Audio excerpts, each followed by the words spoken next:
Bom dia, meus irmãos, a paz do Senhor, tudo bem? Dando continuidade às devocionais diárias, né? Hoje eu fiquei incumbido de trazer a palavra de hoje. Meu nome é Marcelo, né? Eu quero, em primeiro lugar, agradecer a Mário, a Barquilha, pelos líderes de excelência que ele tem sido em nossas vidas, como eles têm nos ajudado, como eles têm nos instigado a buscar mais do Senhor. Amém? Então, hoje eu vou falar sobre a tentação, né? Eu vou trazer com o tema de tentação, negá-la ou enfrentá-la. Por que tentação? Porque, assim, eu achei pertinente, porque é uma realidade com a qual, né, todo crente em algum momento ele vai se deparar, né? E assim, não é pecado você ser tentado. O pecado é você ceder às tentações.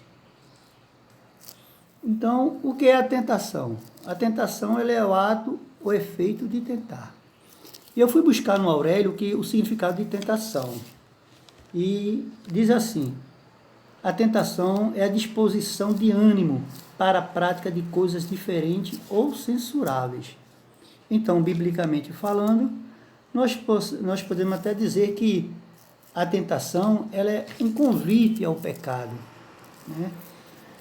Então, eu quero convidar os irmãos a abrir a Bíblia lá em Mateus 4. Mateus 4, que ele fala da tentação de Jesus, né? Então, aqui nós vamos ver, à luz da Bíblia, como Jesus ele enfrentou a tentação e derrotou o inimigo. A palavra de Deus, lá em Mateus 4, versículo 1, ele diz assim: a seguir, foi Jesus levado pelo Espírito ao deserto, para ser tentado pelo diabo. Antes, porém, eu quero trazer a lembrança de uma passagem na Bíblia, que fala lá em João 1:1, que diz assim: no princípio era o Verbo, e o Verbo estava com Deus, e o Verbo era Deus. Mas na frente, no mesmo capítulo, no versículo 14, ele prossegue dizendo assim: e o Verbo se fez carne e habitou entre nós. Por que eu estou trazendo a lembrança dessa passagem? Porque nós sabemos que há muitas linhas de pensamento sobre a evolução humana. E muitas delas, ela anula a Bíblia, né? Mas nós cristãos, para nós cristãos, tem que estar solidificado em cada um de nós que a verdade, ela é a Bíblia. A verdade do cristão, ela é a Bíblia. E nessa passagem de João fala do Deus Trino, né? De Pai, Filho e Espírito Santo, um só Deus. E aí, eu quero com isso dizer que nós temos que considerar um fato bíblico incontestável, que Jesus, ele é verdadeiro Deus e verdadeiro homem. E que Jesus, ele possuía a natureza humana e a natureza espiritual, ok?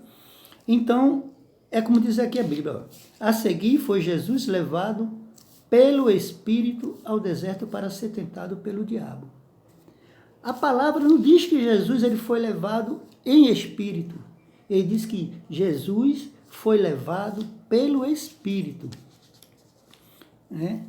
Então, isso fala da área real, da área da realidade. Quando nós cremos, né, que a Bíblia é a verdade, nós entramos na área da realidade. Assim como Jesus. Jesus, ele nos ensina lá em João 17:17, quando assim diz que Jesus estava em comunhão com o Pai, quando ele estava orando ao Pai, ele disse assim: verdadeiras são as tuas palavras. Então, não há um respaldo melhor do que o próprio Jesus dizer que a verdade, essa aqui é a Bíblia. Então, como Jesus ele foi levado pelo Espírito, dá-se a entender que Jesus, que Deus levou Jesus a sofrer as tentações na área humana.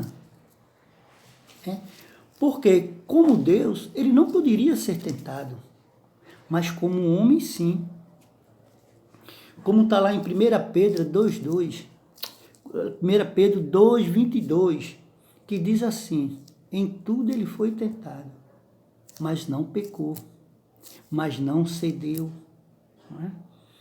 Mais na frente, aqui no versículo 2, diz assim: e depois de jejuar 40 dias e 40 noites, teve fome. Então, o tentador, aproximando-se, lhe disse: se és filho de Deus, manda que essas pedras se transformem em pães. Então, a partir daqui, nós veremos que com que sutileza, né, com que artimanha o inimigo ele usa para tentar Jesus. Ora, ele diz assim, ó, se és filho de Deus. Antes de Jesus ser conduzido ao deserto, houve o batismo, né, no Rio Jordão. E no momento do batismo, Deus, o Pai, ele falou da sua paternidade quando ele declarou a filiação divina. Quer ver nessa mesma página aqui, em cima, no versículo 16 do capítulo 3, quando fala do batismo de Jesus, no versículo 16 e 17 diz assim: batizado Jesus saiu logo da água, e eis que ele abriram os céus, e viu o Espírito de Deus descendo como pomba, vindo sobre ele. E eis uma voz dos céus que dizia: este é meu filho amado, em quem me comprazo, ou em quem me alegro. Então meus irmãos, trazendo para a nossa atualidade, para a nossa realidade de hoje, eu poderia dizer assim que Jesus, ele era bem resolvido quanto à paternidade dele. Mas o que foi que Satanás fez? Ele lançou dúvida sobre a palavra de Deus. Ele disse: se és filho. Ora, lá em Mateus 24, 35, diz assim: passarão céus e terras, mas as minhas palavras não passarão. Já lá em número 23, 19, diz assim: Deus não é homem para que minta, nem filho do homem para que se arrependa. O que é que eu quero dizer com isso? Eu quero dizer com isso que Deus, em momento nenhum, iria dizer uma coisa numa parte da Bíblia e na outra surgir dúvidas do que ele disse. Amém, meus irmãos? Então, entendemos aqui que isso aqui foi uma maneira, uma forma de Satanás tentar Jesus, né? Dizendo: se és filho de Deus. Amém, meus irmãos? E mais à frente ele diz assim, ó: manda que essas pedras se transformem em pão. Se és filho de Deus, manda que essas pedras se transformem em pão.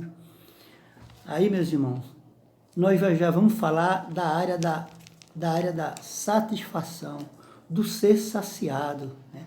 A primeira tentação, ela vem na área do apetite. Jesus, ele passou 40 dias, ele passou 40 noites em jejum total, sem dúvidas, Jesus ele encontrava-se debilitado fisicamente. E talvez, no momento que ele mais queria era ser saciado, né? E o pão e a água, eles são indispensáveis para a sobrevivência humana. Tem um psicólogo americano, Maslow, que ele fez um estudo sobre a necessidade humana. E nesse estudo ele fez uma pirâmide, ele construiu uma pirâmide, né? E dessa pirâmide, ele fez o conceito para explicar melhor as necessidades humanas. E eu trago aqui para vocês, eu tentei copiar, né, essa pirâmide, que ela é assim, ó.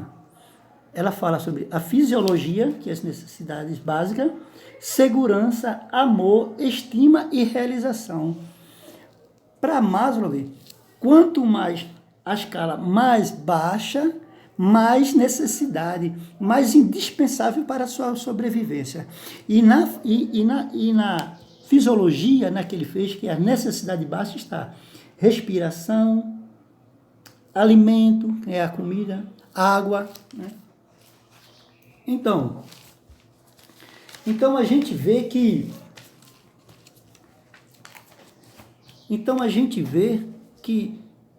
humanamente Jesus não falhava, não era um erro se em ele estar com fome, né, por conta da necessidade, né? Mas nós temos que ter muito cuidado, porque Satanás, ele é o mestre das coisas aparentemente lógicas, né? Das coisas aparentemente. Jesus, ele estava faminto, sim, nós entendemos. E ele tinha o poder de transformar as pedras em pão, né?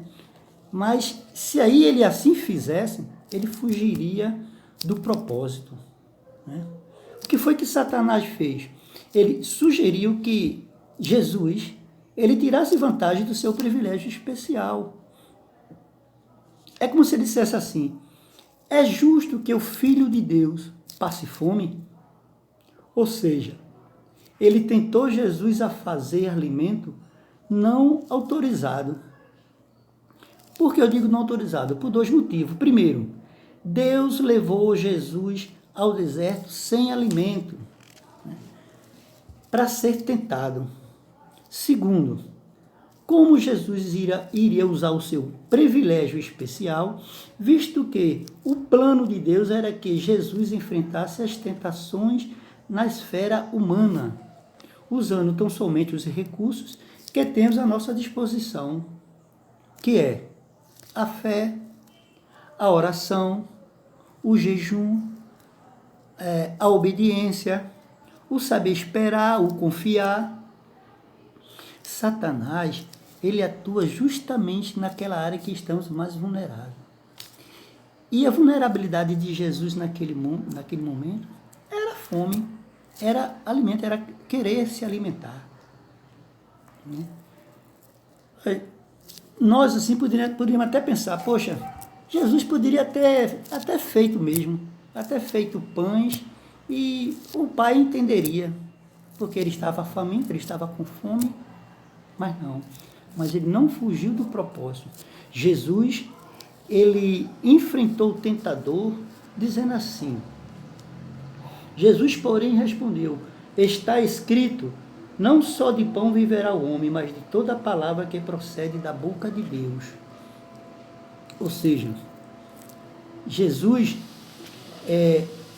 ele não se curvou às propostas de Satanás, porque o obedecer ao Pai era a sua prioridade.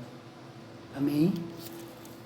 Então, no versículo 5, ele diz assim: então o diabo levou a cidade santa, colocou sobre o penáculo do templo e disse-lhe: se és filho de Deus, atira-te abaixo, porque está escrito: aos seus anjos ordenará a teu respeito que te guarde, e eles te susterão nas tuas mãos, para não tropeçares em alguma pedra. Perceba que Jesus, ele venceu Satanás numa área e imediatamente ele já partiu para outra, ele já usou de outra estratégia, né? O que foi que ele fez? Quando Jesus respondeu para ele, está escrito, ele percebeu que Jesus, ele usou da palavra para se defender. E o que foi que ele fez? Ele usou a própria palavra para tentar Jesus. Quer ver? Abra a Bíblia de vocês aí no Salmo 91. 91.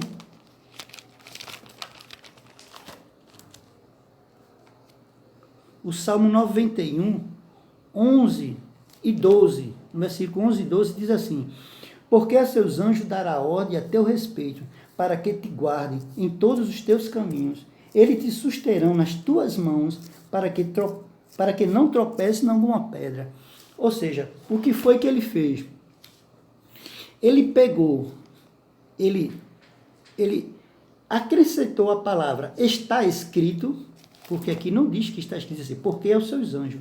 Aí disse assim, ó, está escrito. Ele diz aqui, está escrito, que é como se fosse já uma afirmação, nos levando a crer que a veracidade da palavra, quando diz está escrito. E mais à frente, ele omitiu a palavra, ele omitiu assim, ó, a seus anjos darás, a seus anjos ordenará a teu respeito que te guardem, e ele omitiu, em todos os teus caminhos. Aí continua o salmo, eles te susterão nas tuas mãos, para não tropeçares em alguma pedra. Amém, meus irmãos? Então, o que foi que ele fez? Mais uma vez, ele duvida sobre a palavra, sobre a fidelidade de Deus. Dessa vez, ele tenta substituir a confiança por um teste. Ou seja, ele pegou um contexto, ele pegou uma parte fora do contexto, né, do Salmo, porque o contexto, o Salmo, no seu contexto geral, ele conforta o homem que confia no Senhor, o homem que acredita no Senhor, o homem que sabe esperar no Senhor, né? E ele tenta trocar por um homem que sente a necessidade de testar o Senhor, de desafiar o Senhor. Aí a gente entra na área do ser notado, né? Daquele que gosta de ser o centro das atenções, né? É como se ele dissesse assim, bem, se tu confias assim tanto em Deus, então experimenta-o. Tu te atira daí, te joga daí e vê se realmente ele cuida de ti. Ora, ele fez prova no Senhor, ele fez prova do Senhor. E a palavra do Senhor diz que para fazer prova nele só numa área, que é na de dízimos. Se a gente pegar aqui, onde a gente está, aqui em Mateus, onde está o nosso estudo aqui hoje. Mateus.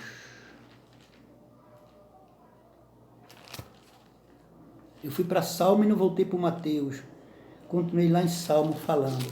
Mas aqui, voltando aqui para Mateus. Então, onde estamos aqui? Mateus 4. Se a gente voltar, 4 folhinhas aqui, ó. 1, 2, 3, 4. A gente vai cair em Malaquias. Malaquias 3. E lá em Malaquias 3, versículo 10, diz assim: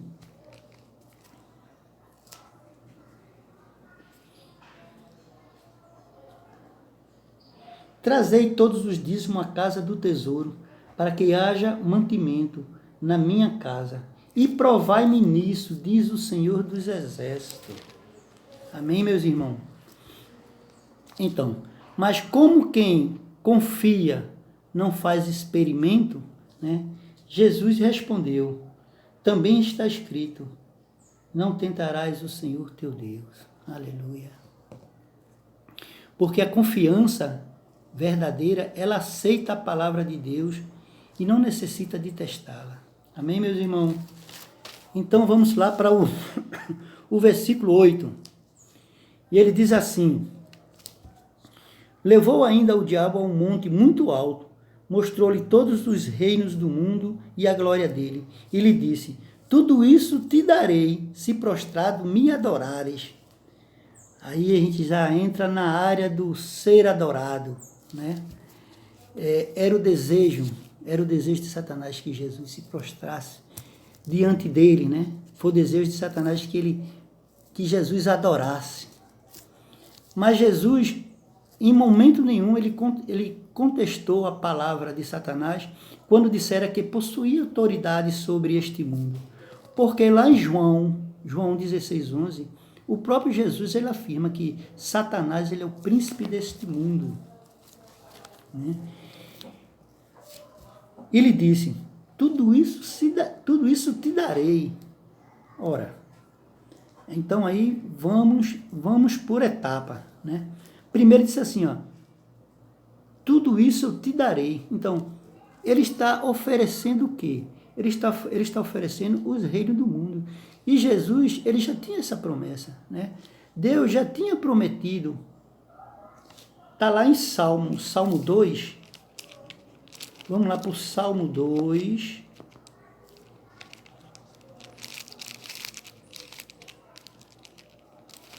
Salmo 2. Salmo 2. Do 7 ao 9 diz assim: proclamarei o decreto do Senhor. Ele me disse: tu és meu filho, eu hoje te gerei. Pede-me e eu te darei as nações por herança. E as extremidades da terra por tua possessão. Com varas de ferro as regerás e as despedaçarás como um vaso de oleiro. Então já havia a promessa. O que restava a saber era quando Jesus ele ia assumir esse, como Jesus ele ia assumir esse, como Jesus ele ganha esse reino, e quando Jesus ia assumir esse reino. Como? Pelo sacrifício, pela cruz. E quando Jesus iria assumir esse reino? Depois do sacrifício, depois do sofrimento, depois da cruz, depois da ressurreição. Está lá em Hebreus 2:9. Hebreus 2:9 diz assim. Hebreus 2:9 diz assim, ó. Vemos todavia aquele que por um pouco, tendo sido feito menor que os anjos, Jesus, por causa do sofrimento da morte, foi coroado de glória e de honra, para que pela graça de Deus provasse a morte por todos os homens. E hoje ele reina, né? Nos céus e na terra. Mais para frente ele diz assim: se prostrado me adorares. Ora, ele tenta Jesus a pecar justamente naquilo que Deus tinha ensinado aos israelitas, né? Qual é o primeiro e o maior mandamento? Amarás teu Deus sobre todas as coisas, com toda a tua força, com todo o teu entendimento. Vamos lá, em Deuteronômio 6. Deuteronômio 6. Deuteronômio 6, do 5 ao 7, diz assim: amarás, pois, o Senhor teu Deus de todo o teu coração, de toda a tua alma e de toda a tua força. Estas palavras que hoje te ordeno estará no teu coração. Tu as inculcarás a teus filhos e delas falarás assentado em tua casa e andando pelo caminho e ao deitar-te e ao levantar-te. Como é que ele pede para que Jesus o adore, né? Então, meus irmãos, como vimos aqui, o diabo, ele oferece, né? Ele oferece atalhos. Ele ofereceu a coroa a Jesus, né? Sem espinho. Ele ofereceu o poder e a vitória sem preço. Como hoje ele tem nos tentado, como hoje ele tem nos oferecido, através de ganho fáceis, através de riquezas materiais ilícitas, através de oportunidade que você tem de passar por cima de outro, né, para se beneficiar, né? Através de sermos imprudentes, né, com a palavra. Como vimos, Jesus, ele respondeu.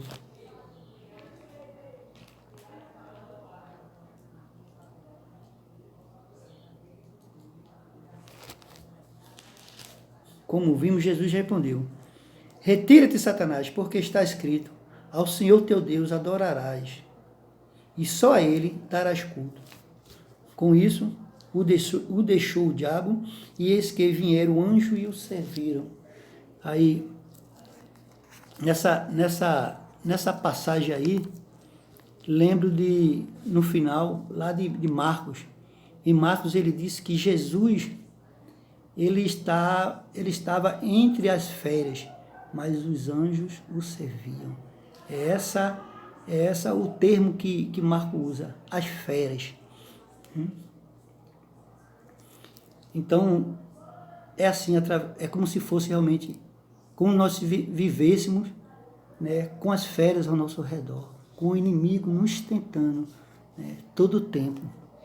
Mas nós vimos que as respostas de Jesus, as 3 tentações, elas foram tiradas das Escrituras, né, nos ensinando que é um meio que nós também podemos usar, nos ensinando que precisamos estar fundamentados na palavra de Deus, que nos ensinando que precisamos ser submissos à palavra, porque quando somos submissos à palavra, nós somos submissos à vontade de Deus. Nos ensinando que as nossas escolhas, que as nossas decisões, as nossas atitudes, elas têm que passar diretamente por ela, pelas palavras.